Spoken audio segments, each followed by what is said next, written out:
J'ai 23 ans et un jour un médecin m'a dit « Oh comme c'est amusant, vous avez le vagin d'une dame de 60 ans parce que j'ai des sécheresses vaginales. Encore une idée reçue, donc aujourd'hui on va briser la glace. » Si vous pensez que vous vieillissez trop vite, non.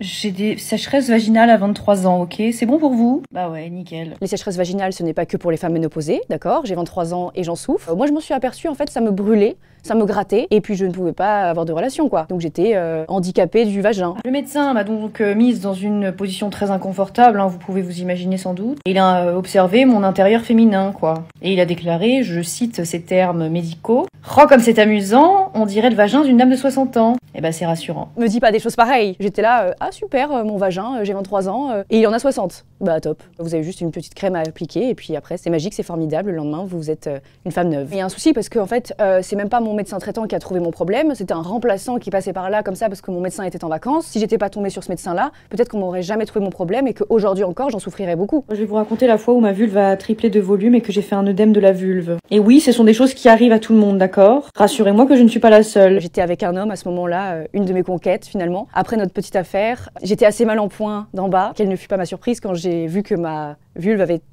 était devenue un zizi. J'avais des couilles quoi finalement et je n'arrivais plus à marcher, hein, je me dandinais clairement. On est allé aux urgences du coup de nuit, donc les urgences gynéco. Cette gentille gynécologue donc m'a auscultée, elle a appelé tous les internes du service et elle a dit « Oh regardez, c'est amusant, c'est un œdème !»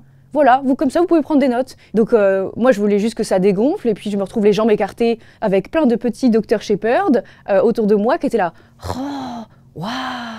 Alors, on m'a absolument pas demandé mon avis. Je suis très ouverte pour la médecine, je veux que les gens apprennent. Mais demandez-moi, parce que c'est quand même ma vulve hein, dont on parle. Au final, la solution, c'est juste de mettre de la glace et après ça part. J'étais dans le train, je me dis oups, une envie très pressante. Donc je vais aux toilettes, rabat du sang dans les urines, une douleur d'un cochon qu'on égorge. J'étais le cochon, j'étais le porc. Et je hurlais dans ce chiotte. Et il y a un contrôleur qui passe devant les toilettes et qui dit « Vérification des titres de transport, madame !» Ta gueule! La gynécologue m'a redirigée vers les spécialistes urologues. Donc j'en ai consulté 3 ou 4 avant de trouver la bonne. À chaque fois, c'était le même diagnostic, c'était « Ah, mais il y a beaucoup de femmes qui font des infections urinaires, madame. Mais c'est pas grave, c'est dans votre tête, ça doit être le stress, faites du yoga. » Du yoga, non. J'ai fini par trouver une spécialiste à Paris et elle a tout de suite trouvé le bon traitement pour moi. Faites-en plusieurs, parce que c'est pas toujours le premier qui est le bon, comme les hommes. Un jour, j'ai eu un ex à moi qui m'a dit « Ah, mais qu'est-ce que t'es chiante avec tous ces problèmes, si j'avais su, j'aurais pas signé. Hein. » Bah d'accord, bah moi non plus, avec du recul, j'aurais pas signé. Hein. Ensuite, c'est tu te laves peut-être pas assez ?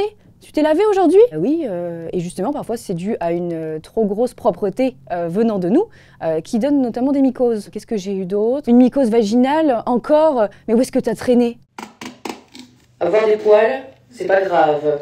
Et ça n'enlève en rien votre féminité, mesdames, d'accord? Ah, les poils!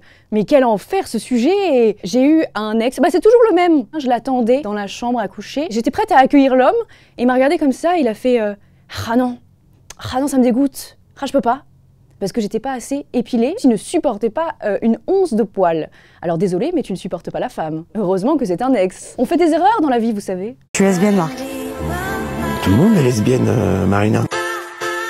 Et les gens pensent que c'est sale, que c'est tabou, qu'il faut pas en parler, que c'est gênant, alors qu'il n'y a rien de gênant dans cette histoire. C'est juste des problèmes liés à notre corps, et en fait, il faut savoir en parler pour dédramatiser le problème, parce qu'au final, il y a toujours des solutions et on peut toujours trouver un moyen de se soigner. Informer en faisant un peu d'humour, ça fait que tout est plus léger, voilà, et on se sent moins seul, on se sent aidé.